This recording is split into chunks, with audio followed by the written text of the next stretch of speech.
Lydia I'm almost Barnes there. fought to Hold see through tight. the Wyoming blizzard, Everything is gonna be all right. headlights slicing the darkness. Midnight. I'm 25 gonna degrees. find you. She just wanted to get When home. I do, Then, you're a finished. German shepherd appeared in the middle of the road, frozen in place, staring directly into the light.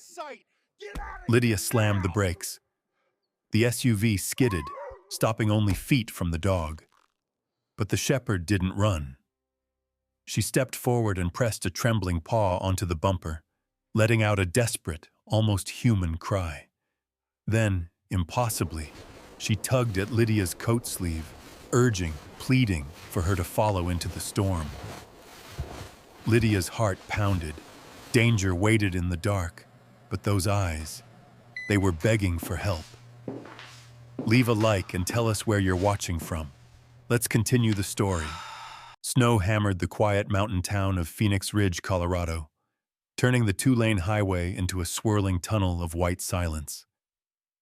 Emily Carter squinted through the windshield, knuckles tight around the steering wheel of her old forest green Subaru.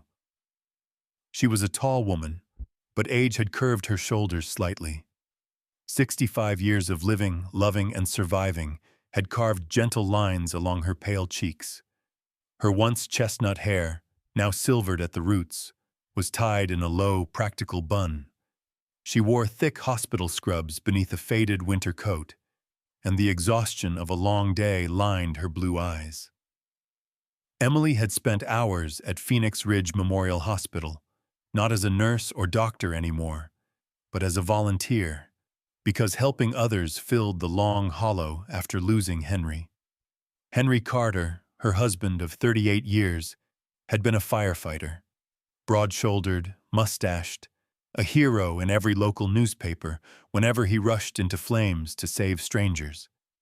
But 4 winters ago, those same flames took him instead. Since then, Emily spoke softly, kept to herself, and lived quietly in the little wooden cabin they once shared, now too large, too silent, too full of echoes. The storm gusted harder, rattling the Subaru. Emily muttered to herself, "One more mile, just one more mile," and forced her focus forward. She hated driving at night, especially on this mountain road where the world felt suspended between heaven and a dark, hungry canyon below. Suddenly, something dark appeared directly in her headlights. Emily slammed the brakes.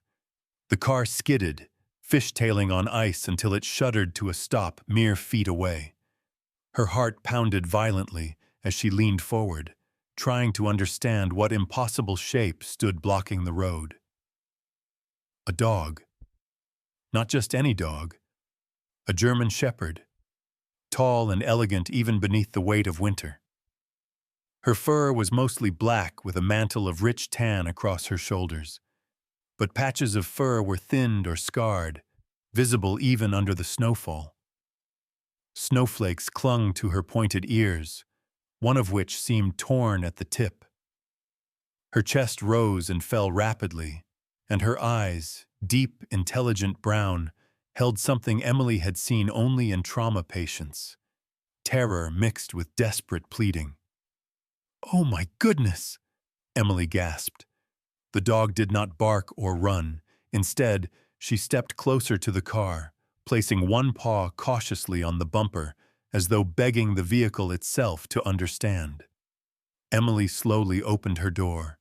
Freezing wind cut instantly through her coat, biting her skin. "Hey there, sweetheart," she whispered, with the gentleness of someone who had once soothed her husband's nightmares after terrible fire scenes. The shepherd whimpered, a sound far too human, a sound of fear and urgency. Then she took Emily's sleeve gently between her teeth and tugged. "You want me to follow," Emily murmured, breathing shakily. "Something's wrong." Every sensible thought screamed that she should stay inside, call animal, control, wait for daylight. But something in those trembling eyes pierced her walls, the same walls she had built since Henry's death. So Emily followed. The dog moved quickly, glancing back often, as if afraid Emily might vanish. Her body, though strong, carried a limp in her right hind leg, leaving uneven tracks in the snow. They left the highway and entered the woods, pine branches whipping at Emily's coat while the storm screamed overhead. The snow grew deeper with every step, already invading her boots, numbing her toes. Emily strained to keep up, breathing hard, lungs burning with icy air and anxiety. "Slow down, please," she called, though the wind stole her words, after what felt like an eternity but could not have been more than 5 minutes.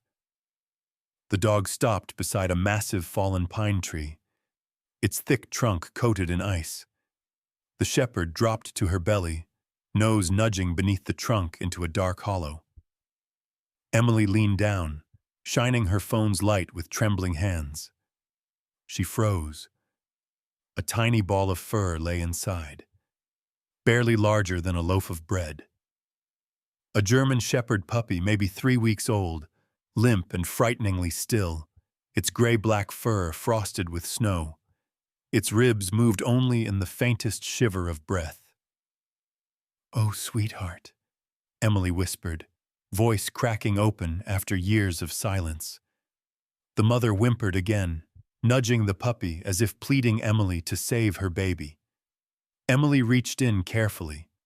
The shepherd stiffened, a soft growl vibrating her chest, not of aggression, but fear of losing what she loved. Emily looked her in the eyes. "I want to help," she said. "I promise."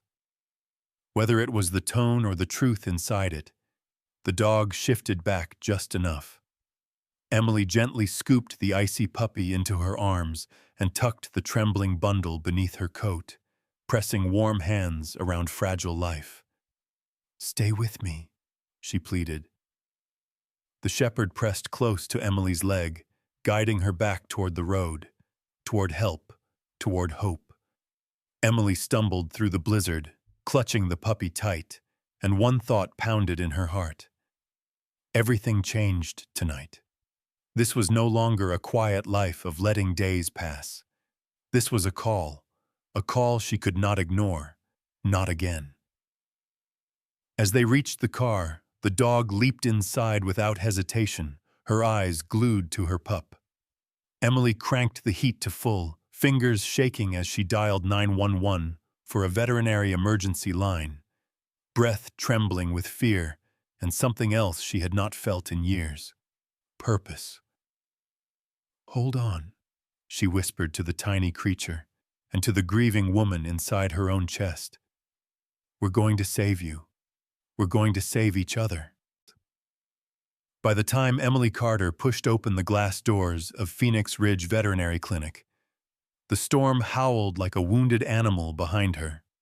She barreled inside with the puppy pressed against her chest beneath her coat, and the German shepherd mother glued to her heel, refusing to let a single inch separate them. The clinic smelled of antiseptic and dog shampoo. Bright fluorescent lights hummed overhead, making the space feel both sterile and safe, a sanctuary against the furious night. A man hurried from the back, stethoscope swinging. Dr. Robert Hayes, 42, tall with a rangy frame and shoulders that gave away years of physical work on ranch dogs and livestock. His skin carried the rugged bronze tone of someone who spent more time outdoors than in. Stubble shadowed a sharp jaw, and worry formed trenches between his brows, an expression almost permanently etched there since he lost his younger brother, also a veterinarian, to a traffic accident 2 years before.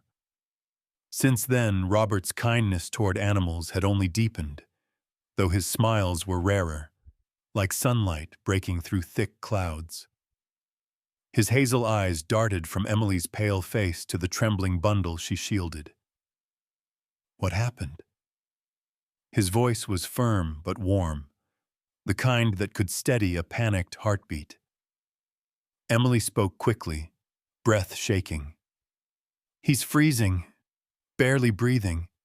His mother found me on the road and... Please, can you help? Robert nodded once. No hesitation. Follow me. They moved through swinging doors into the emergency room.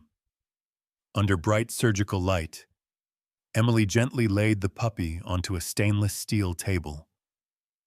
The pup was frighteningly still, ribs barely moving. Frost clung to his whiskers. Emily's chest tightened painfully. Robert motioned to a young technician rushing in. Lily Foster, 23, petite with freckles scattered like cinnamon across her pale skin. Her bright red ponytail bounced as she moved, quick, energetic, but with focused hands. Fresh out of veterinary school, Lily was driven by a lifelong love for animals, especially those cast aside. She whispered soft encouragement to every pet she touched, believing that words, if kind, had power. While Lily prepared warming blankets and IV fluids, Robert examined the puppy. His tone turned clinical but urgent. Severe hypothermia, shallow respirations, malnourished.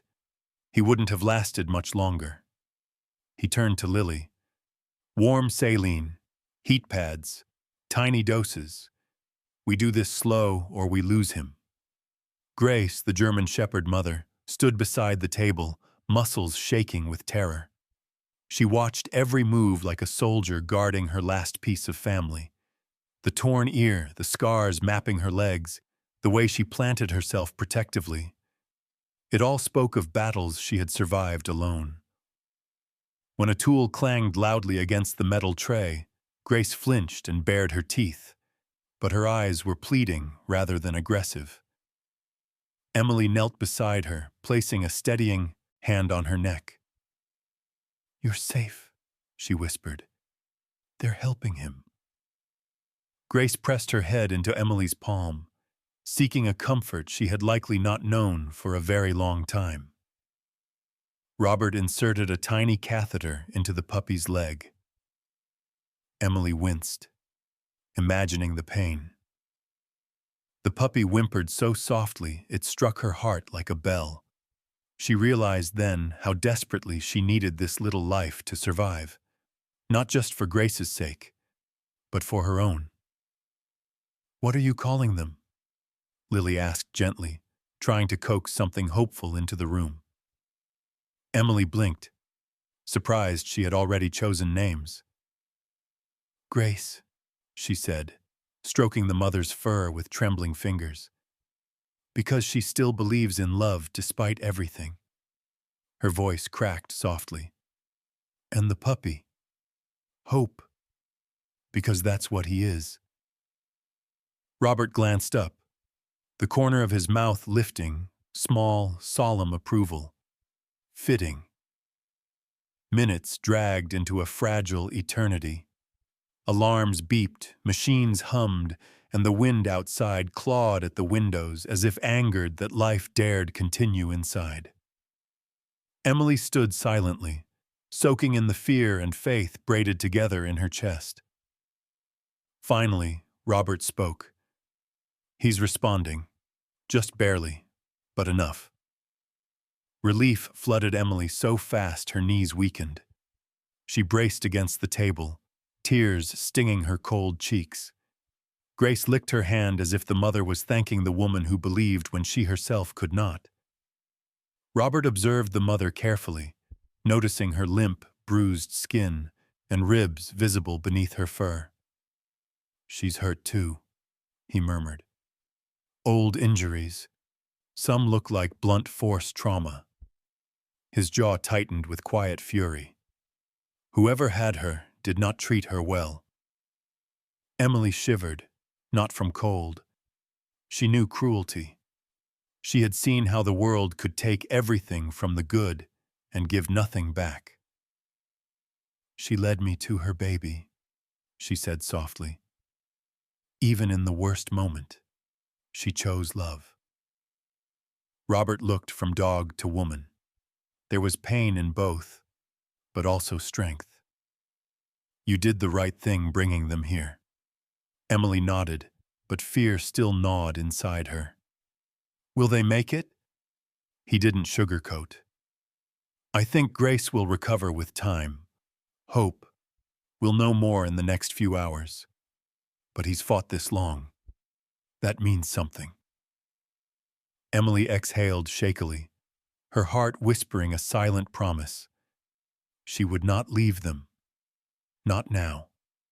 Not ever. As Robert and Lily worked, Emily rested her hand on Grace's back. The dog leaned fully into her, trusting, exhausted. For the first time since Henry's death, Emily felt a pulse of purpose in her chest, small but burning like a single candle fighting off darkness.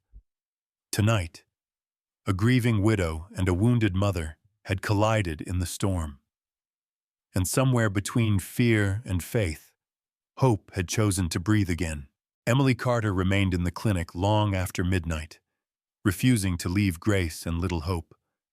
The storm had quieted outside, but inside Emily's chest, the winds still roared. She sat in a hard plastic chair beside the recovery kennel, where Hope lay bundled in heat pads. Grace curled protectively on the floor, her muzzle pressed against the glass, keeping watch as if sheer vigilance alone could keep darkness away.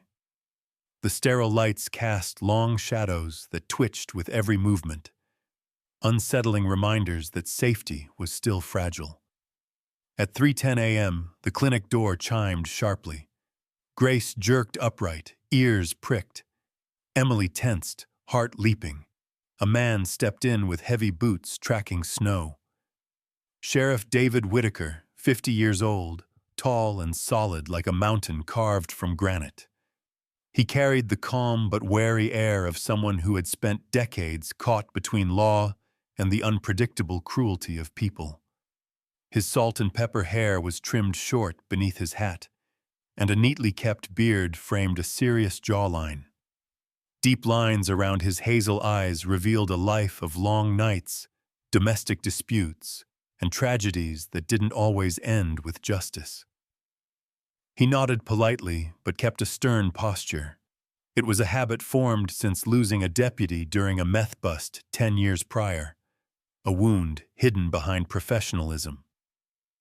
"Evening, folks," he said, voice steady but edged with concern. "Or morning, I guess. We got a call from Dr. Hayes about your rescue." Robert Hayes stepped forward to greet him, hands still smelling of antiseptic, fatigue deep in his eyes, but focus sharp. "Sheriff, this dog has been abused, repeatedly." Whitaker approached slowly, squatting near Grace. He held out a gloved hand in peace.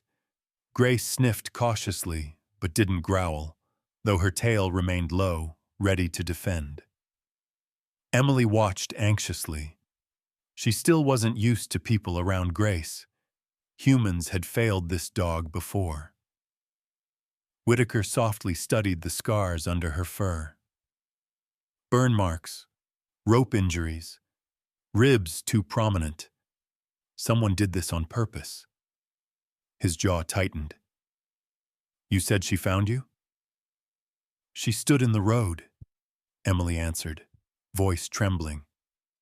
"She wanted help. She led me to her puppy."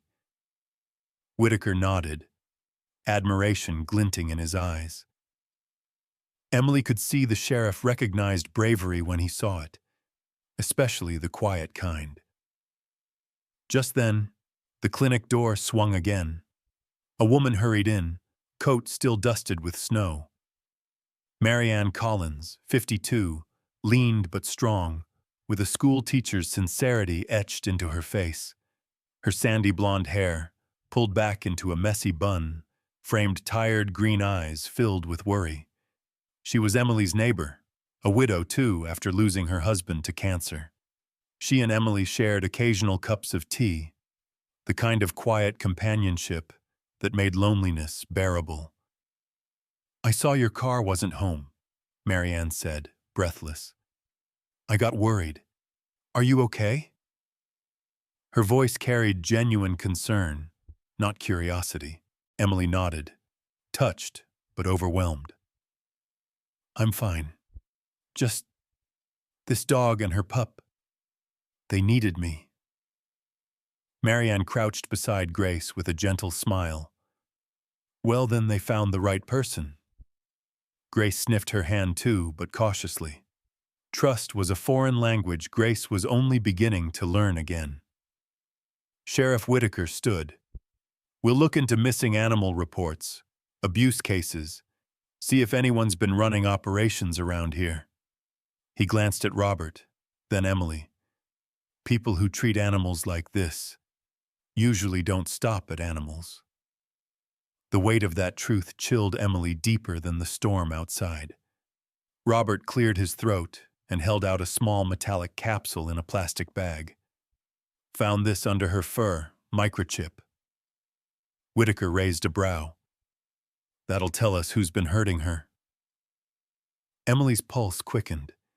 The idea that someone could claim Grace and hope, someone cruel enough to cause this pain, filled her with dread. But you're not going to return her to those people, are you? Robert answered first, steel in his voice. No, not unless a judge forces it, and I'll fight tooth and nail if that happens. Whitaker nodded once. I'll run the chip, see what comes up. In the meantime, they stay here, safe. Emily's shoulders loosened, just barely. She watched Hope's tiny chest rise and fall with fragile persistence. Grace rested her head on Emily's knee, eyes heavy but alert. A bond had already knitted itself between them, thin but unbreakable. As hours passed, Whitaker left with the chip information, promising answers soon. Marianne stayed a while, offering comforting smiles and touches to Emily's arm. But eventually, she returned home as dawn crept upon the horizon. When the storm clouds lifted, the first weak sunrise painted the snow in faint pink. Inside, Hope's breaths grew steadier. Robert covered him with a new blanket, his movements careful and hopeful. Emily leaned close, whispering, "You're stronger than the cold, stronger than the world that hurt you." The words were for the puppy, and a piece for herself. Grace licked Emily's wrist, a silent thank you. This small act of trust struck Emily with surprising force. The ache in her heart, once a void, was now something shifting, warming. Outside the clinic window, the snow-draped mountains of Phoenix Ridge gleamed under new light, unaware that within one small building, lives had begun to change course. The night had almost taken them, but the dawn had chosen them instead. 3 days passed, each hour stitched with cautious hope. Hope, the tiny puppy, was no longer fighting just to breathe. He had begun to squeak softly when hungry, and his paws twitched like he dreamed of running someday.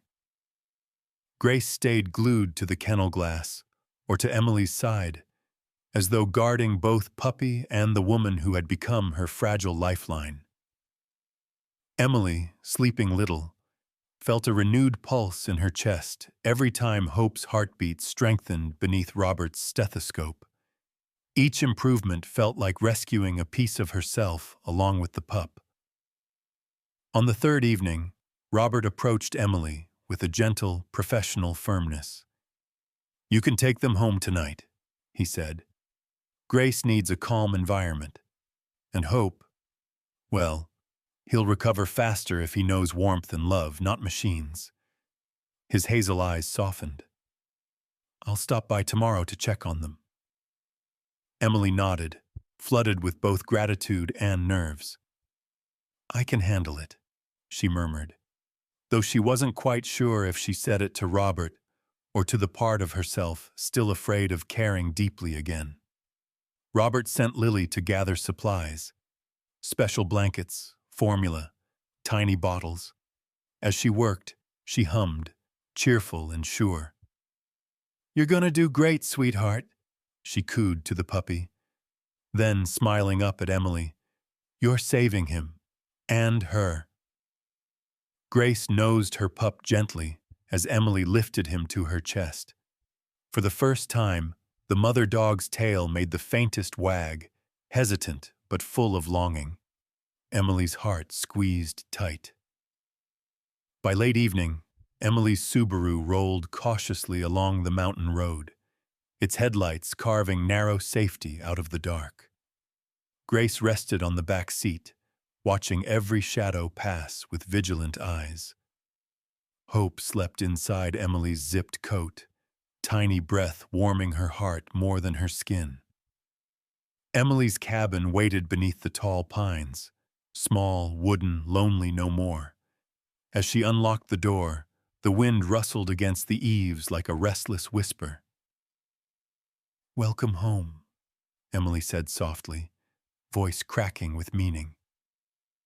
She laid Hope in a soft basket near the fireplace and watched as Grace circled once, then lay down right beside him, never breaking guard. The scene burned itself into Emily's soul, a family forming from pieces of brokenness.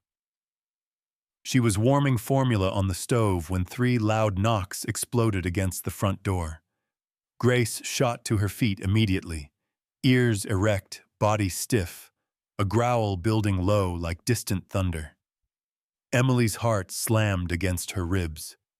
Visitors were rare, surprises non-existent. She wiped her hands, trying to steady her breath. Through the small window, she saw a man shivering beneath the porch light. Earl Thompson, 45. His reputation arrived faster than his shadow. Thick-bodied, with a puffy round face flushed as if anger and whiskey fueled the same fire. His sandy brown hair was greasy under a filthy baseball cap, his beard patchy and unkempt. A cheap leather jacket strained over his belly. His blue eyes were sharp, not with intelligence but with entitlement. The look of a man who believed the world owed him everything, and love was currency he could steal. "Evenin'," he said, voice slurred just slightly, trying and failing to sound polite. "Got word you found a couple of dogs. One of 'em's mine." Emily felt the numbness of fear crawl up her spine. "Who told you that?" "Vet clinic." He lied easily. His kind always twisted truth into a weapon. "That's my German shepherd, Bella. She ran off. I just want her back." Grace barked, not just in anger. Pure terror fueled each sharp sound. She pressed against Emily's leg, defending and begging all at once. Emily placed a hand on her head. "She's hurt," Emily managed. "Badly. Whoever owned her—" "Yeah, well, accidents happen," Earl snapped, losing the veneer of charm. "She cost me good money, and that pup, worth even more." His eyes gleamed with a hunger that made Emily sick. "So, hand 'em over." Emily squared her shoulders, the voice of Henry whispering in her memory. "Be brave, Em. Right is right." "No, they stay here. Until the sheriff—" Earl stepped closer, rage cutting through the cold. "Don't make this a problem, lady," he snarled. "I'll be back, with papers."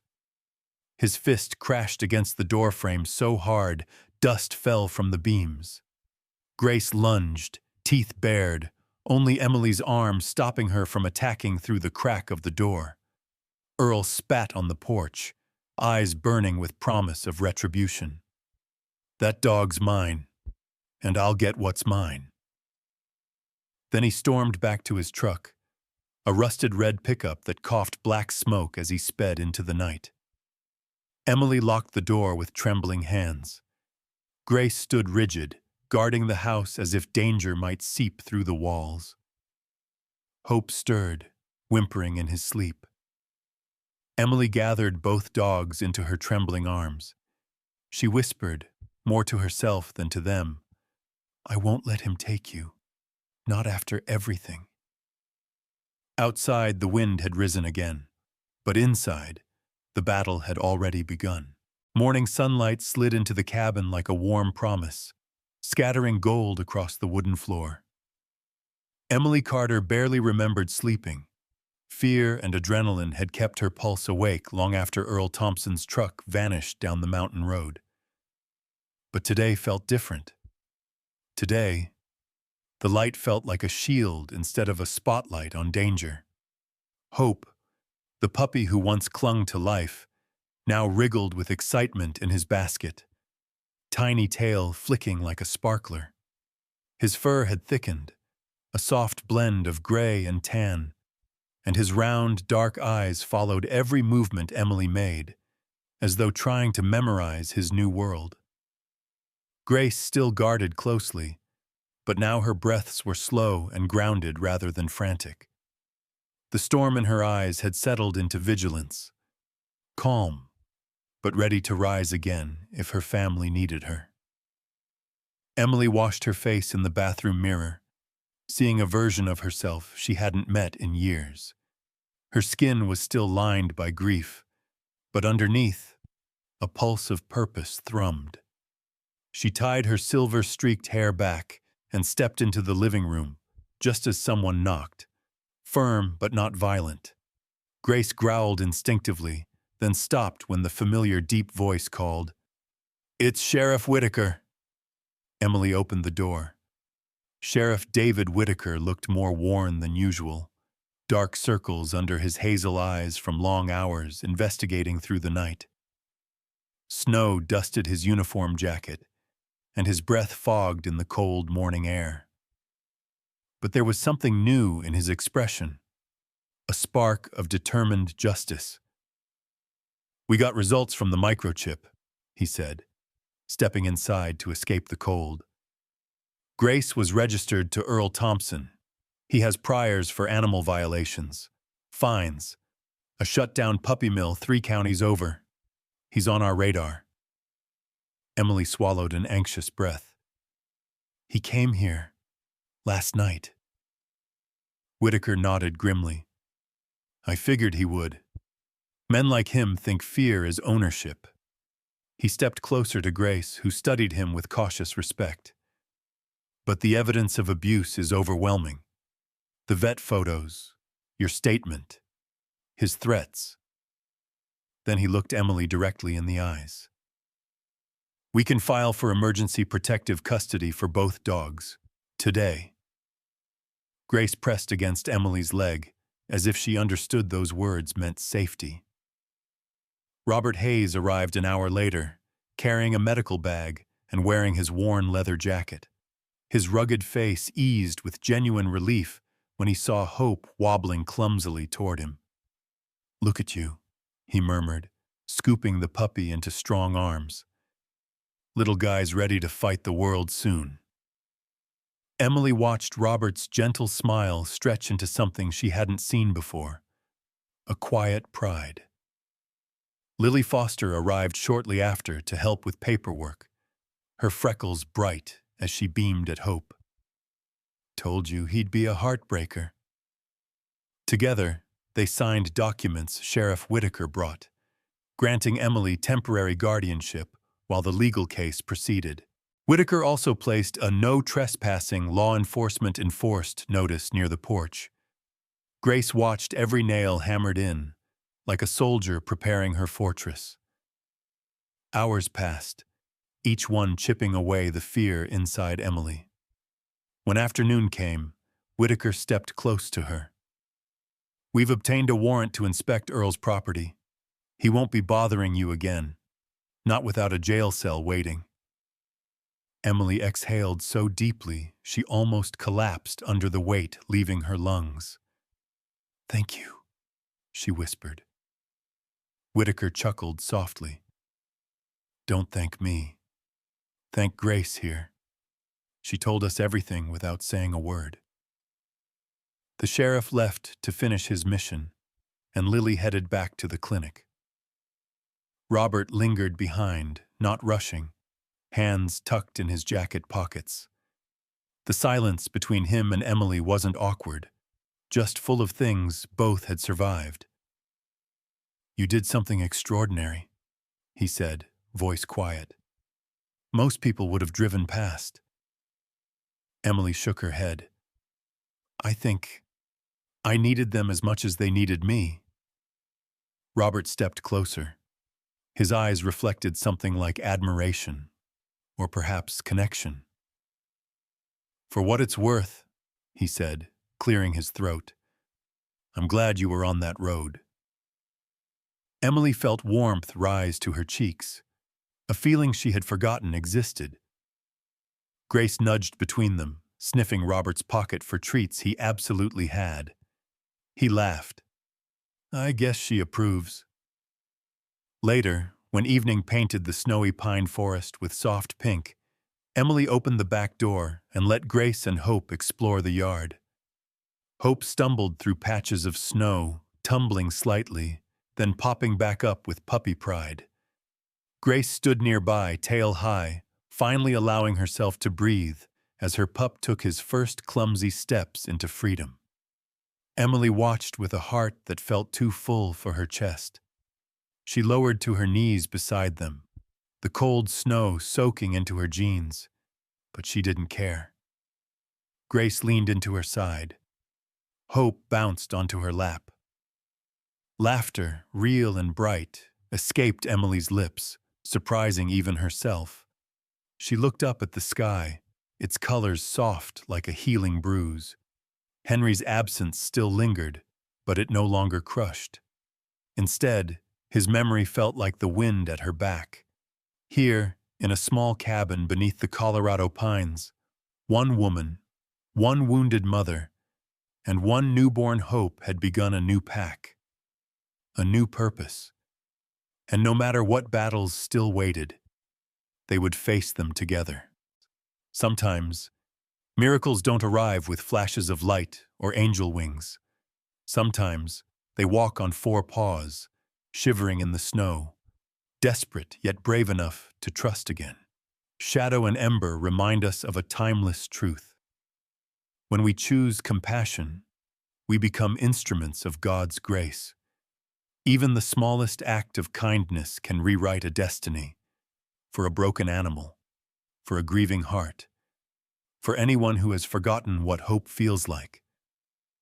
May this story inspire us to open our doors and our hearts a little wider, to protect the voiceless, to believe in second chances, to trust that love can rise again, even from the coldest nights. If this touched your heart, please like, comment, and subscribe so more people can witness stories of faith and rescue. Drop a comment and share where you're watching from. And if you've ever been saved by a furry angel too, may God bless you, protect you, and surround you with love in every ordinary moment that might just be a miracle in disguise.